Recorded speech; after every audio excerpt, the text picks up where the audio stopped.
What an amazing introduction. What an amazing introduction, Linda. And let me just first say thank you. When I started my nonprofit and all through my career, I've always looked for strategic partnerships and beautiful colleagues. And when I met you, you were a prayer answered. And I'm so thankful to have you in my phone, in my cellular phone. I followed you for years. My company is called Level Up Leadership, but I was like, what if I could say level up, leadHERship? And I was like, that's Linda's. You can't do that. But that's how much I love your brand and love you. But my company, as she said, is Level Up Leadership. And that's me branching off more now into the teaching and consulting phase of my career. But what Linda's talking about is I'm so excited to be here. And I'm excited to be here because life brought me through all the pain and circumstances of life, brought me to this chair with you today. And I'm sure that's what's happened to you as to why something, I don't know what was said in the announcement that I would be on this Zoom, but it was something that was said that made you connect. And so I just want to give a shout out to Laura, Gloria from Dallas, Kathy from Vancouver. Hey, Kathy. Hi, Gloria. Suzanne. I'm about speaking your names now. Is it Valencia? Did I say that right? Valencia.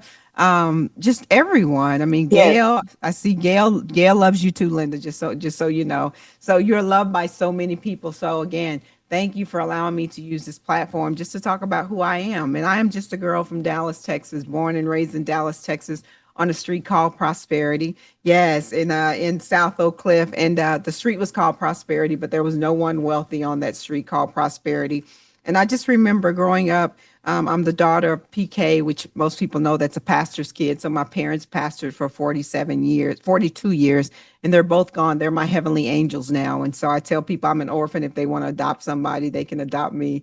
Right. And my mother, she was my best friend. My father, I was a daddy's girl, and life was really good. I got married though at 17 years old. I was so smart. I could have went to any college, but this man captured my heart. And the next month out of high school, I married him. And in July 5th, which was Saturday, we celebrated 39 years. So that's a long time, and for him to deal with me and menopause and everything else. But he stayed, y'all. He stayed, and I'm so happy he did. Like Linda said, we have 8 beautiful grandchildren, but and I have a wonderful family. I have a diverse family. I have that I love. I love my biggest name that people call me is Gigi.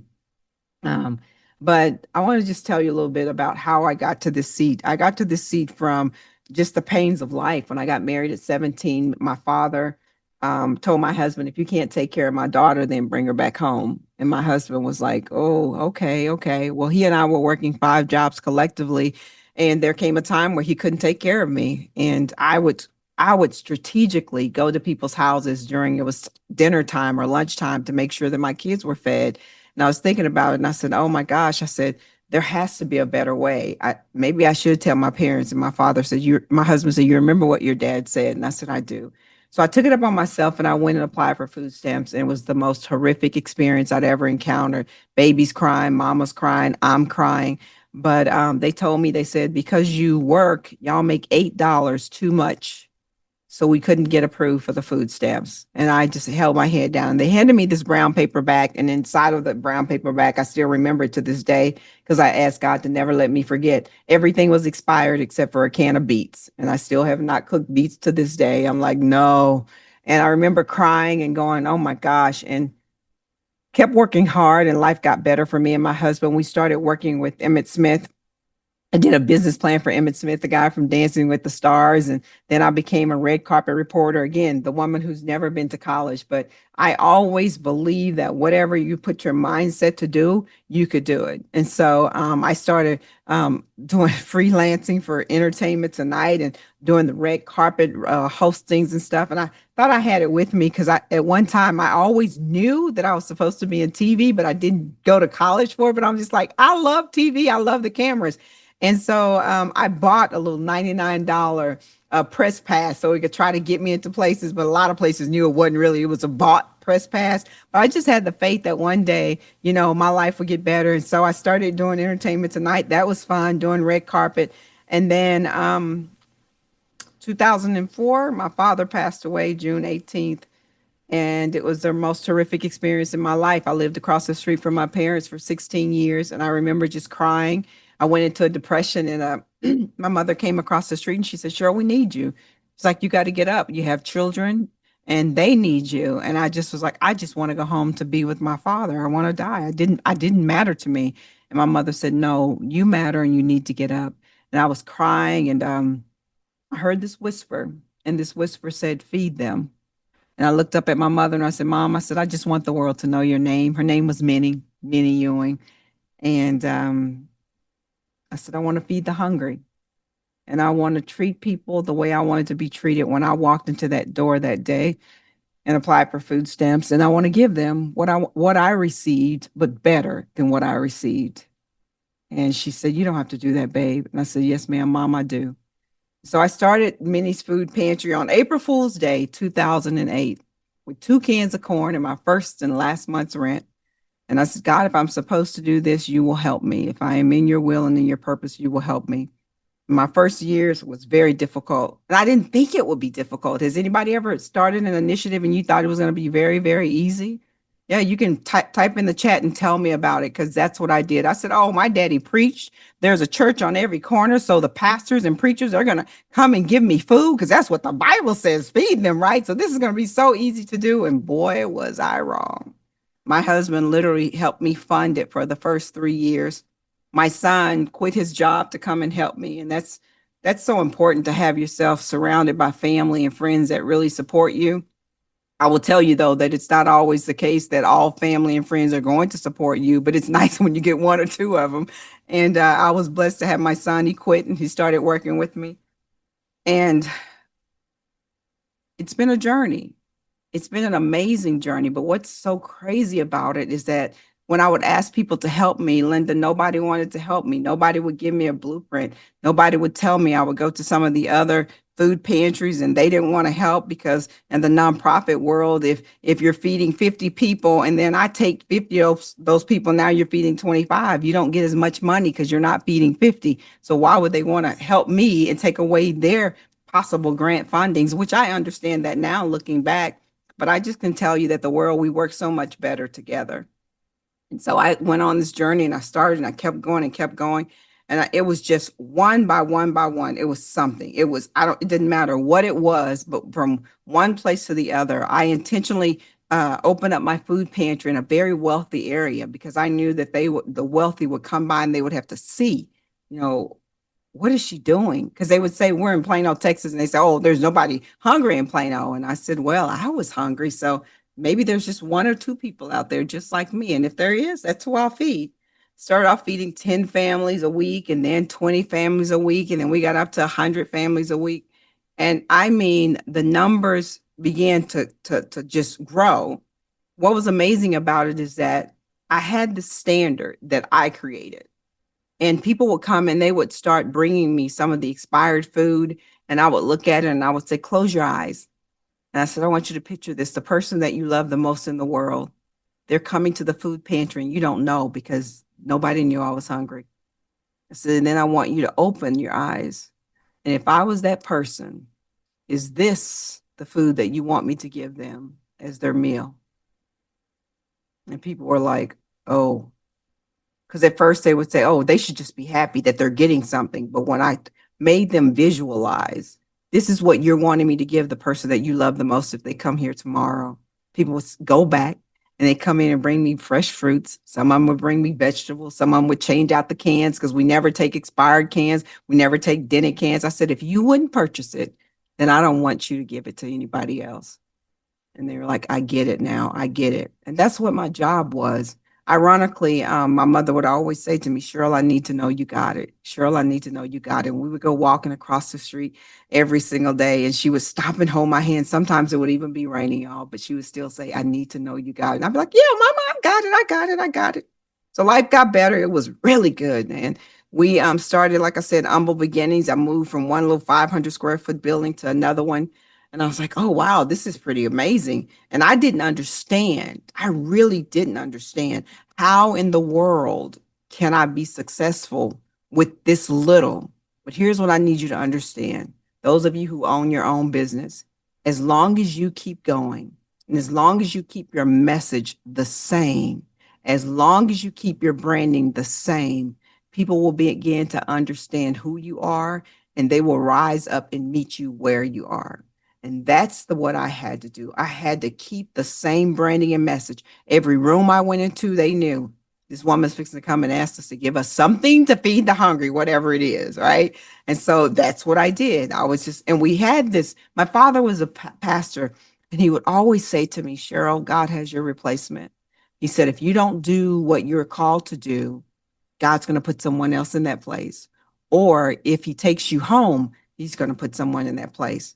When we started Minnie's Food Pantry, we had this quote, and I still say it to this day. If you can't feed 100 people, feed just one. If you follow me on Instagram and you look through my timeline on Cheryl Action, you'll see Oprah Winfrey saying, if you can't feed 100 people, feed just one. You'll see Rihanna, the singer, saying it, feed just one. Everybody, feed just one. They'll walk up to me, feed just one.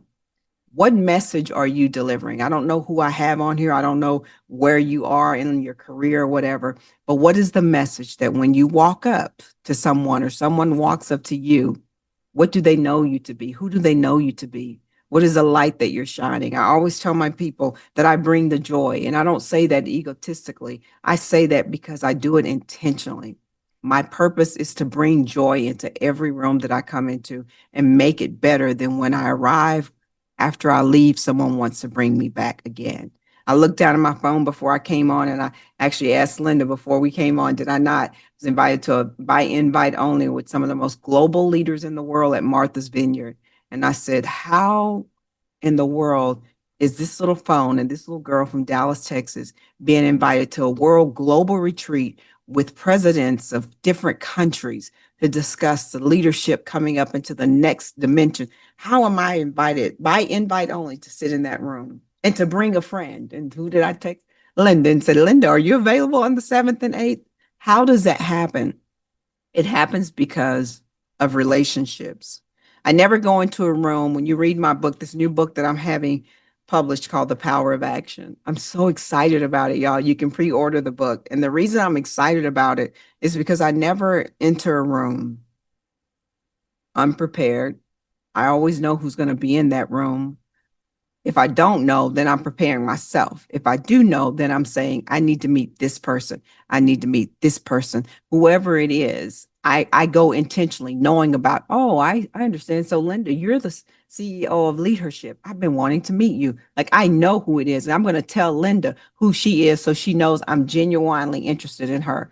But it's about building relationships. I never go into a networking room. Please don't ever invite me to network because networking is not in my vocabulary. And the reason being is because that's why we fail. We fail because we are networking. We are not building relationships. We walk up into a room, you meet Linda, meet Linda, and don't even say that I know who she is. And the next thing I'm asking is, hey, can I have a meeting with you? That's not how you do things. That's not. I went in the first time I met Oprah Winfrey. And this is funny because when I started, I said, Oprah Winfrey's going to help me. She's going to help me build my organization. I saw it. What have you dreamed? What have you seen in your life that some people have laughed at you and you're going, well, maybe I was wrong. Maybe I was wrong. Whatever it is, it's meant to be. You're just going to have to do the work. For years, I told everyone that Oprah Winfrey was going to be my help. She was going to be my voice, yada, yada. And everybody's like, girl, the people in Texas, they sued Oprah Winfrey. I know she's not going to help you. And I went on this journey. Ironically, when I started Minnie's was the same time Oprah started doing the Live Your Best Life conferences. So I would go to all of her conferences, try to get her attention one way or the other, wrote her a letter. I will show you this right here. This is one of the first times that I met her. Can everybody see that? Can y'all see that? And she's holding my book. I just knew my book was going to be up underneath that tree one day, but she didn't have that. But this book here, I'm calling it right now that she's going to call me to sit up under that tree and it's going to be on her book club, The Power of Action. Because years I said she would help me. And for 8 years, she said no. I always share that in full complete transparency because some people, when they look over my life, they go, oh my God, this looks amazing. Yes, it looks amazing, but there was a lot of hard work. There was a lot of tears that went behind it, and especially as females, if you're married, even if you're not married, if you're single, it seems like it's even worse sometimes these days. I have single friends, But if you're married and you're trying to build a career and you have children or you have and even grandchildren, trying to balance that, because people always say, what is balancing? You will never ever balance your life. Hear me when I say this. You will only prioritize it. You will never balance your life. As women, we will never balance it. And my friend St. Marshall, she gave this illustration and it was so beautiful. It's something to the point of if you had a ball in your hand and you hit the ball on the ground and it bounces back up to you. And so if that's something that Cheryl says, hey, mom, when you go to this game and she's got 20 games, you bounce the ball and you go, oh, Cheryl, you got another game next week, son. Cheryl, I'll come on another one. But if you bounce that ball and Cheryl says, mom, I'm getting this award, and that ball splatters because that award, that's not coming back to you. Now you need to prioritize. This will not happen again. So I need to make this my priority. And I started living my life by that. From the things people ask me to come to, the things they ask me to do, I say to myself, will this ever happen again in his or her life? Or am I about to miss a huge, huge moment in their life that I can never, ever repay? And I share that with you because, ladies, unfortunately, there's a lot of missed moments that I did over the course of my path and career that I chose that I can't get back.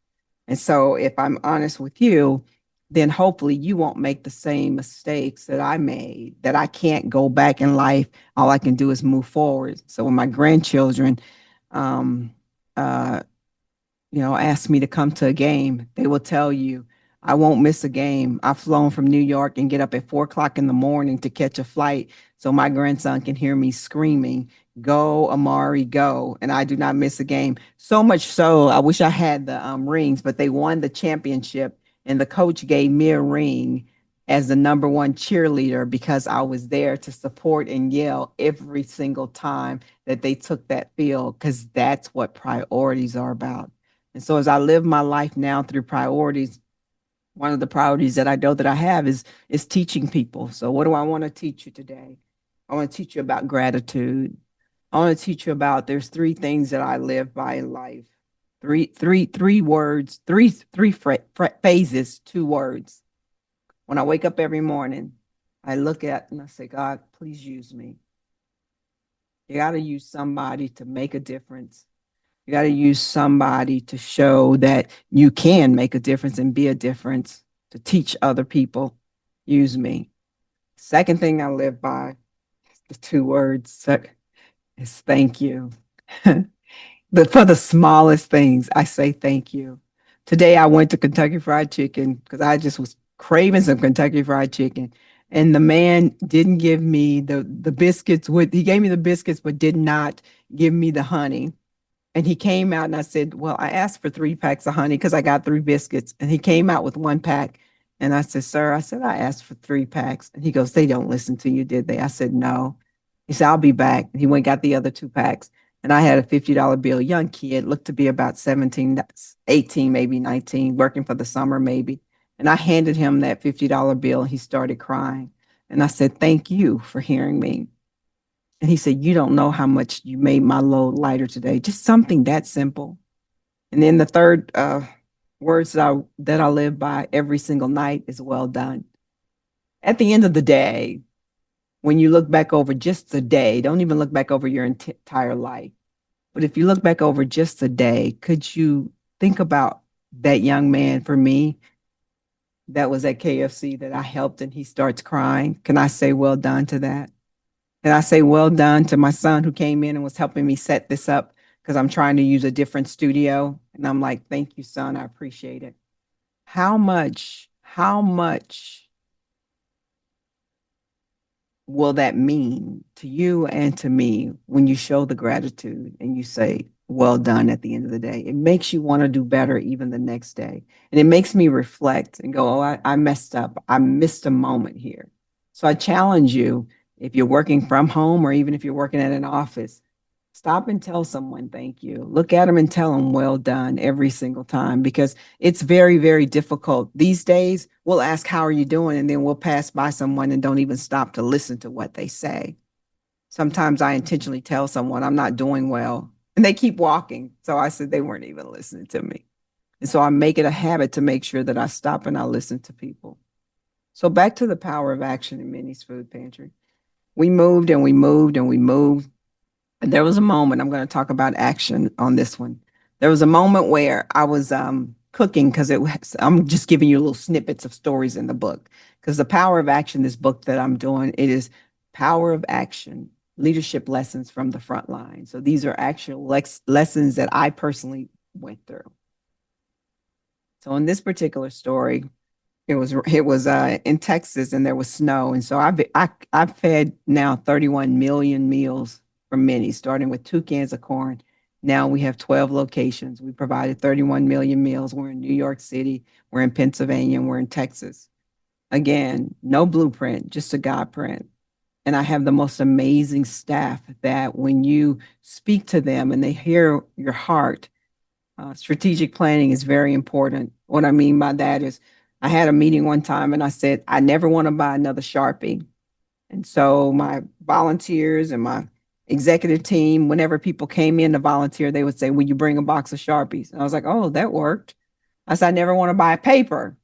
So when Office Depot came in and they came in and volunteered, they're like, will you bring reams of paper? And then they asked the office people that volunteer, will you bring? Don't have to buy paper.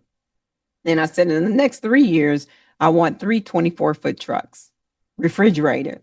When we started Minis, I was asking everybody, will you use your own car? Would you please help me feed the hungry? Will you follow me over here? I think they may have to give some stuff.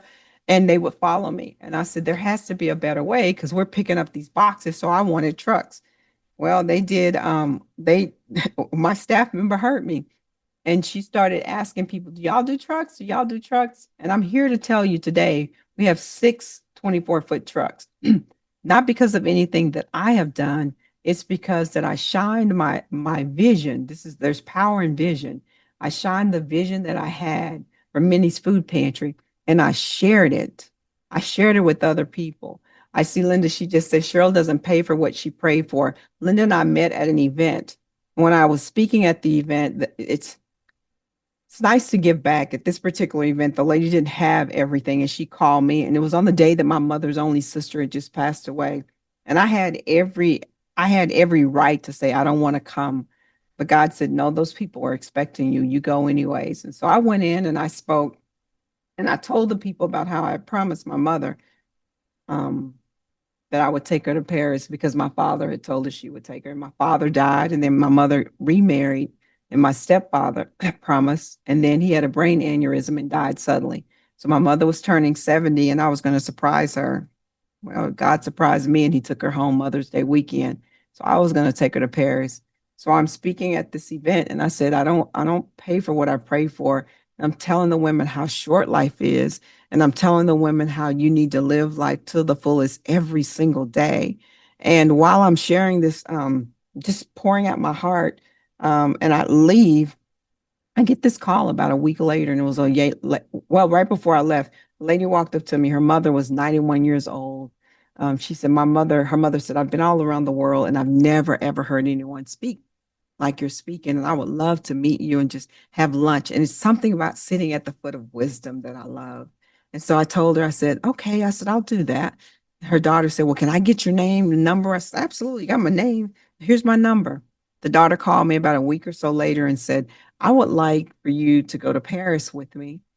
And I said, Paris? She said, yeah, I heard you say you wanted to take your mom and you couldn't take her, but I would like to take you. I have business in Paris. Would you go? And I said, well, let me get my miles together and let me just see, because I was preparing for it, ladies.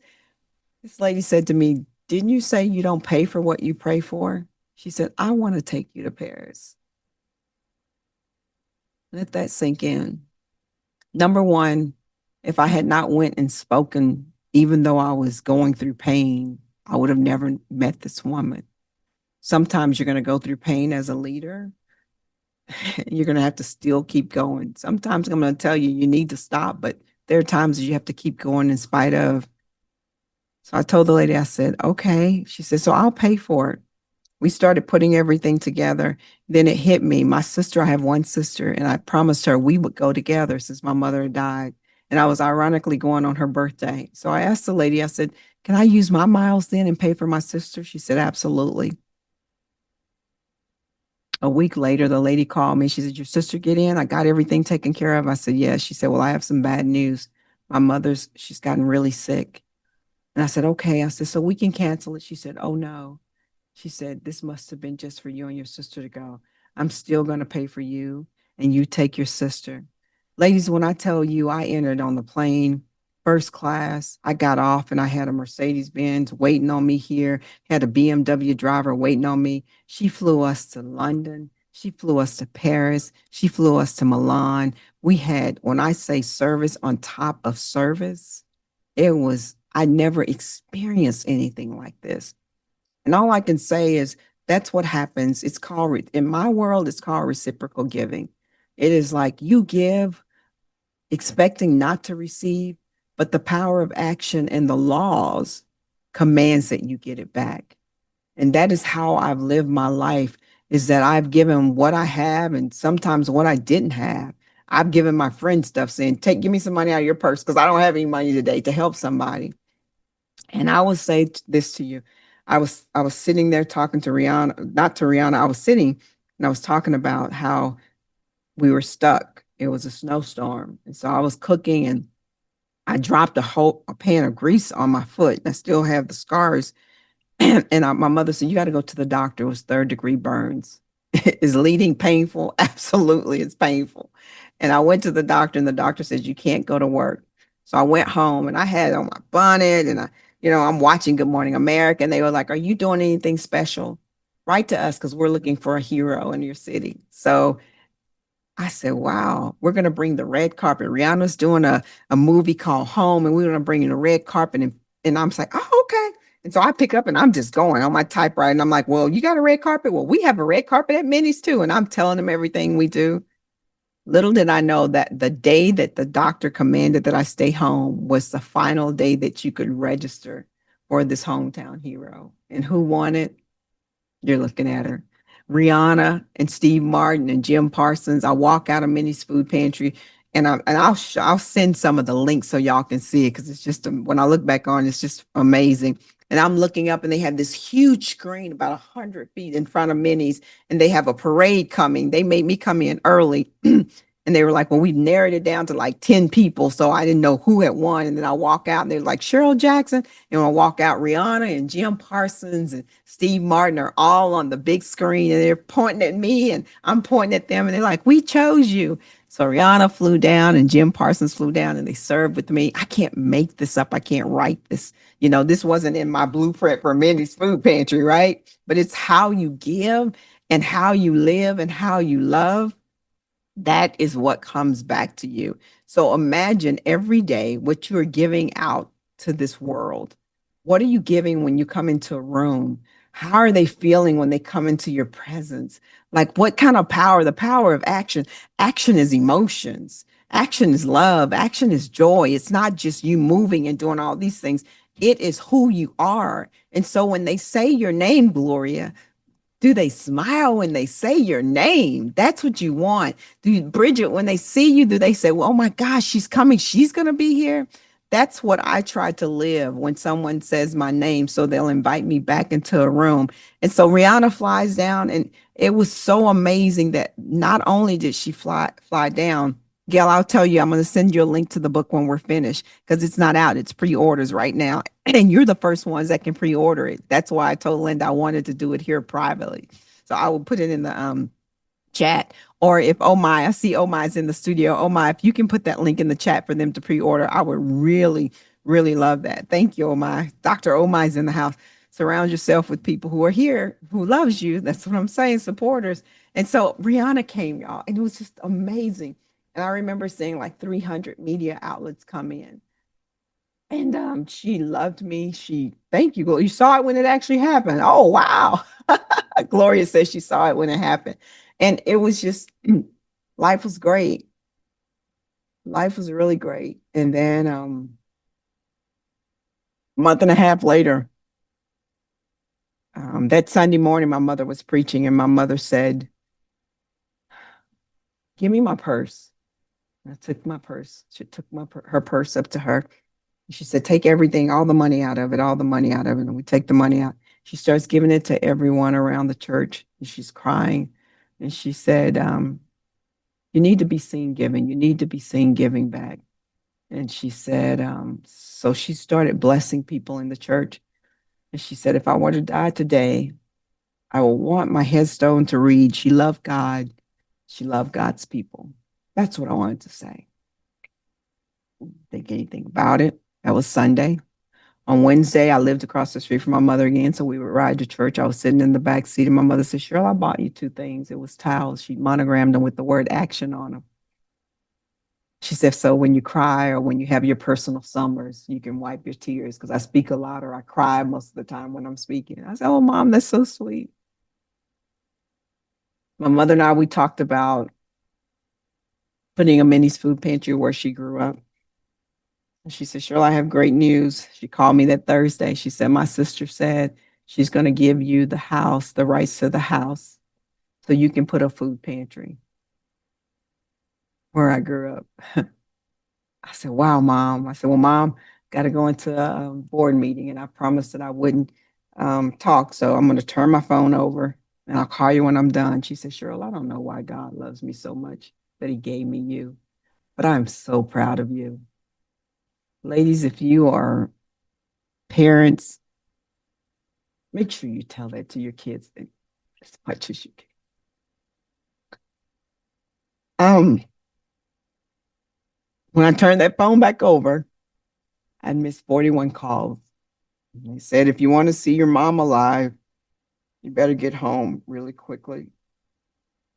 I drove home a mile and a half. And when I got home, they were wheeling her out. And the paramedic said, do you believe in prayer? Of course I do. My mother and father were pastors. He said, then it's time to pray.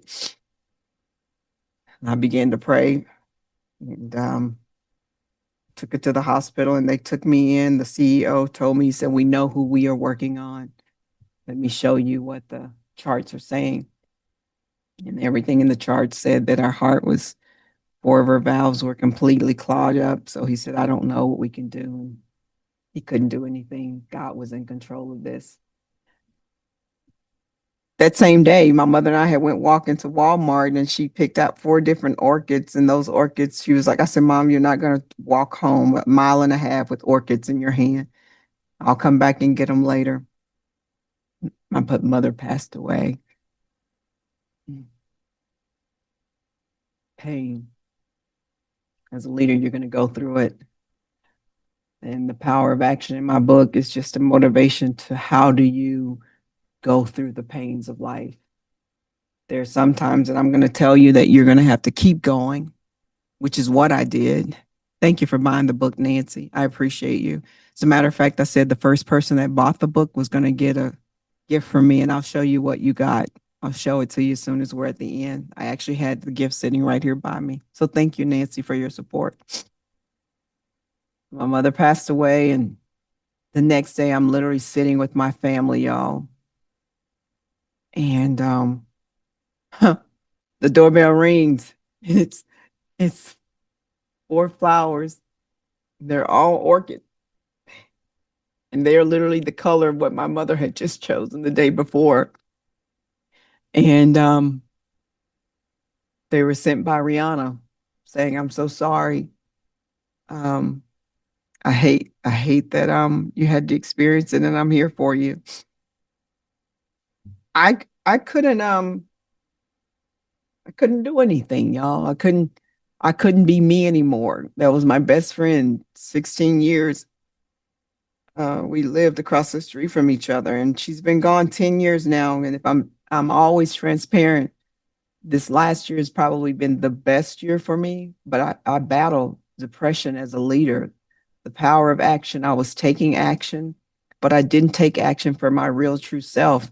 I recently just started going through therapy, and it's been the best thing for me because growing up, therapy was us just praying and telling God, take your burdens to the Lord and leave them there, or take them to your friend, but you didn't really talk to a licensed therapist. And I made the decision that I would do that. And if any of you are going through anything that you don't feel you can handle yourself besides prayer, I would challenge you to seek a therapist. They do them online, it's virtual, and mental health is so important. I never realized it until now how much better I would have been even now because my mother's been gone for 10 years. So she died, and when my mother died about less than a year later, my older brother, he's 53 years old, they called and said he hadn't answered the phone, so they did a wellness check. He was 53 and he died of a heart attack. So now I've lost two family members. Then I have the 41-year-old brother. Simple stent surgery went bad. So I had to sit at the hospital for 41 days because they were trying to pull the plug on him and I wouldn't let him. The power of action, priorities. I said, which one is more important? Me sitting here and telling the hospital, you did this to him, or me letting you pull the plug? Well, you should know that I got to spend one vacation with my mom for 72 hours in California. And when I did, there was an event that Oprah was having. And I said, God, I said, I'm tired of chasing Miss Winfrey. If I'm supposed to be with her, you bring her to me. So I'd gotten the ticket and I went and I got the ticket on the very back row. And my mother said, let me pray during the morning and then you come back. And she said, and when you get back, then we'll go and we'll take a mountain if we can. I kept saying, I don't want to walk up a mountain. I can't do this mountain, Mom. It's too much.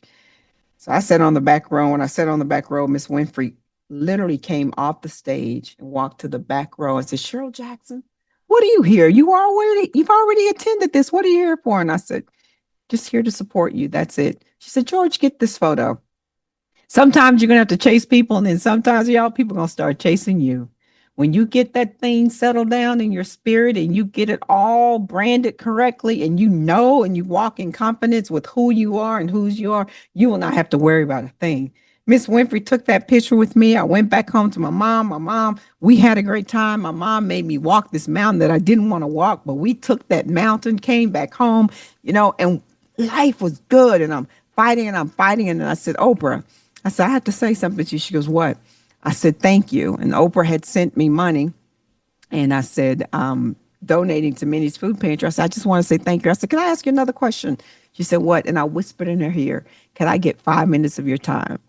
She stopped. She looked back at me and she said, 5 minutes of my time? I said, yes. And she said, I'll say yes. And I said, really? And she said, yes, because Maya Angelou gave me 5 minutes of her time when I chased after her. So Oprah can give Cheryl 5 minutes of her time. So now I'm fighting for my brother's life, da da da. And my COO calls me on a Thursday and says, oh, this is nonchalant, ladies. This is what she said. We're having a great conversation, laughing and talking. And she literally just says, oh, and by the way, Oprah's office call, and she wants to do that call with you either tomorrow or Monday. All right, have a good evening. I said, what? It was like, it was nothing to her. Oprah's office. I said, like Oprah Winfrey's office was, I said, well, call them back and tell them I want to talk to her Monday. I don't want to talk to her in the morning because what do I say? What do I say? And so she called them back. She goes, nope, they said it's going to be tomorrow. So there I was. Within 12 hours, I knew I was about to have a call with Oprah Winfrey. What was I going to say to Miss Winfrey? She called me and I said, Oprah, we had this conversation. And one of the chapters in my book is they say no, N-O, because they don't K-N-O-W. What does that mean, Dr. Jackson? What I realize is that the reason I believe Oprah told me no all the years that she did was that I had not properly communicated who I was, what I was doing, my mission, why I wanted her to partner with me in my mission, and even connected her values to my values. So, whatever it is that you are doing in life, whoever it is that you are trying to get the attention of, you need to know exactly what hits their trigger, what makes them say yes, right? And that's what you need to relay to them. So, as I'm talking to Miss Winfrey, I'm like, Miss Oprah, I said, listen, she goes, well, I don't understand. Who are these people that you are talking? Who are these people that you're feeding? Because everybody thinks it's the homeless. I don't feed. That's probably 10% of the people I feed. We feed the working poor, and we don't just feed them now. We teach them, because my father would quote this scripture, the poor you will have with you always. And one day God said to me, you will have the poor always, but they don't have to be the same poor people. Let that sink in. And so I said, okay, well, if that's the case, how do I change this dynamic? Start to teach them. And so at Minnie's Food Pantry, we began to teach them first the fundamentals of banking, the fundamentals of savings accounts, checking accounts. Now, how do you save money when you're living paycheck to paycheck? What are your vices? Are you smoking? Are you drinking? Are you going out a lot? Can you put this money back? I literally became a certified Dave Ramsey trainer. I became a certified John Maxwell trainer. I wanted people to understand that I was investing in them. I will tell you that I've invested in investments, but the best investment you can do is in the lives of other people. You don't understand the dividends that you get when you see a person that came to you making $9 an hour. Now they're at 15 or 20 or 30 because they took some of your workforce classes, or they did something, or they never had a savings, and they come and hold up their statement and go, I got $203 in my savings account. All because you took the initiative. And that's what I love about me and Minnie's and my team. Is my team, we look outside of the boundaries. We have no boundaries. I did a TED talk, and y'all may not ever see it. You know why? Because they told me not to step outside the circle. Well, I wanted to know what would happen if I stepped outside of that red circle at TED talk. Has anybody else stepped outside of this circle? Well, I'm going to just tiptoe on outside. Let's just see what happens, because I live my life by the heartbeat of my life. And if you do it that way, people connect to your heart, they connect to your soul. And so we started feeding people, we started teaching people, and now we're educating them, and we're educating not just them, but we're busing in kids and children. And so now I'm talking to Oprah, and Oprah is saying to me, okay, Cheryl, so what do you need from me? And I said, well, Oprah, my brother almost died. I'm $250,000 down. Oh, I'll give you that. I messed up, y'all. I should have said 2 million. I know I should have said 2 million, but I said 250 and I got what I asked for. You get what you asked for. Am I looking dead at the camera? Am I looking right at the camera? Can y'all see? You get exactly what you asked for. So ask for what you want, not necessarily what you need, because you'll get more if you ask for what you want. And so I said 250. She said, okay, I'll give you 250. And she says, oh, is that it? And I said, no, girl. I said, I've been asking you to come, and I've been asking you to speak at my gala. You got to speak. I said, because Oprah's success without a successor is failure. If you don't take any other notes down, put that in that chat. Success without a successor is failure. Put that in the chat and live by that. Who am I teaching? If I were to leave this earth today, who would be my successor? Who would say, I learned this because of Nancy? Who would say, I learned something because of Suzanne? I learned how to smile because Suzanne has smiled this whole Zoom at me. Who would say that? I mean, she could be the smiling Zoom lady where everybody asks her to come on just because she's smiling the entire day, right? Success without a successor is failure. And so when I said that to Oprah, my mother always said, he who speaks first loses. She said, Cheryl, ask for what you want, and whoever speaks first loses. So me and Oprah was like breathing. I heard her breathing. She heard me breathing, but I was not going to speak. And she said, so you want me to come and speak? I said, I've been asking for 8 years. She finally said, yeah. And so as I wrap up, before I start doing some of the questions, I just want you to understand that Miss Winfrey came to Minnie's Food Pantry. She raised millions of dollars. She opened up my eyes to what it means to go after a dream and don't give up on it. But even when they're saying no, to keep going. When you read my book, the entire speech from Miss Winfrey at that time is in my book. And she says, I watched Cheryl for 8 years. Now, how ironic that I told you I was watching and running after Oprah, but she was also watching me. She wanted to see if I would do the work, even if she said no. Who is it and what is it that you're working on, but nobody's helping you, but they could be watching you? I challenge you to keep, my book is called The Power of Action. I challenge you to continue to take action. I would love to come back on here another 2 or 3 weeks or so and say, hey, let me talk to you about more stories, because this is just one story in the Power of Action book. But from the Oprah Winfreys of this world To me, Manning, when the Allen Memorial shooting happened, it was Allen Outlet with 8 people losing their lives here locally. I'm not a security guard or anything, but I realized someone had to guard that memorial, and I chose to do it. And that story is probably one of the most impactful leadership lessons that I've ever done. Maybe about over 100 or 150 media outlets from CNN to Washington Post and everybody, they called me the mayor of Allen because I stood there on guard, whether it was raining or not, sun up to sundown. When you talk about the power of action, it's not just about in words, it's literally in deeds. It's in your entire life. And throughout your entire life, you have to think of those words. Use me. How do I want to be used by this world so that I make my mark? My mother used to have me teach a class called Leaving a Legacy. And now I'm going to teach a class and I want to do a webinar called Living a Legacy because I want to live the legacy that I want people to know. And the crazy part about my beginning is it started with just 2 cans of corn.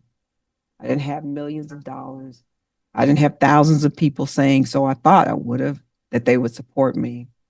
I had 2 cans of corn and a mandate to help other people. And from that, the Oprahs, the Rihannas, I've gotten 3 presidential awards. I just got invited to Martha's Vineyard. I had a documentary. If you go on YouTube, it's called, oh my, put it, it's called Hunger Hits Home, that the Food Network did a documentary on me. And so many other phenomenal things have happened because I chose to live my life serving.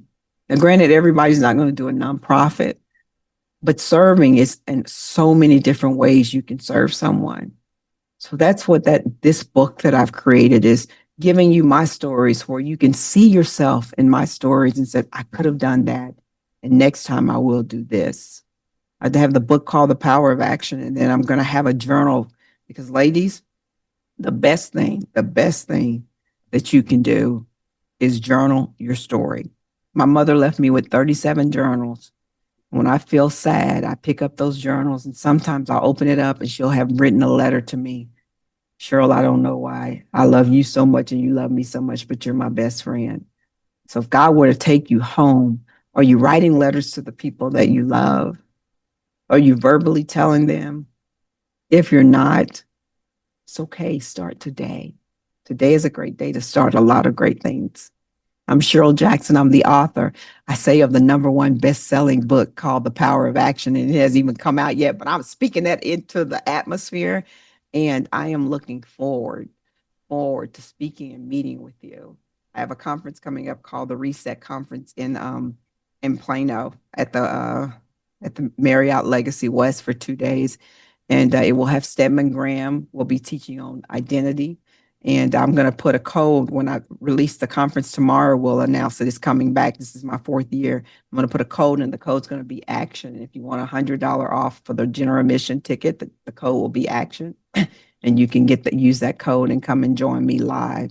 You don't want to miss it. It's not a normal conference. I can tell you that much.